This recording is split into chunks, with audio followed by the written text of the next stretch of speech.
بسم الله الرحمن الرحيم. إنا لله وإنا إليه راجعون. السلام عليكم ورحمة الله وبركاته. waxaan taaganahay waa qabri laba arrimood baa halka munaasabka ah inaan u duceyno Jenaraal Cabdullaahi in Ilaahay subxaanahu wa ta'aala uu qabrigiisa u nuuriyo dambigiisa dhaafo jannadii firdawsan uu geeyo annagana inay cibro noogu noqoto Ilaahay uu noogu dambi dhaafo xaadiridaan aan soo xaadirnay waxaan Ilaahay subxaanahu wa ta'aala u rajaynaynaa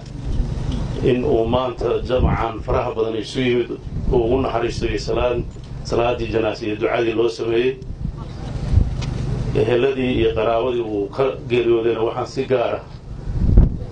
ugu tacsiyeynaa in uu Ilaahay sabr iyo iimaan ka wasiyo wuxuu ahaa halgamaa wax badan ka soo qabtay dadka Soomaaliyeed iyo Puntland taariikhdu way xusi doontaa annaguna waan xasuusnaan doonaa haddii Ilaahay idin ka dhigo waxaan rajaynayaa dhammaan dadka reer Puntland iyo cid kasta oo la macaamulay oo ay wax kala gaareen inay cafiso waxaan insha Allah rajaynaynaa ciddii wax gaar ah u haysatana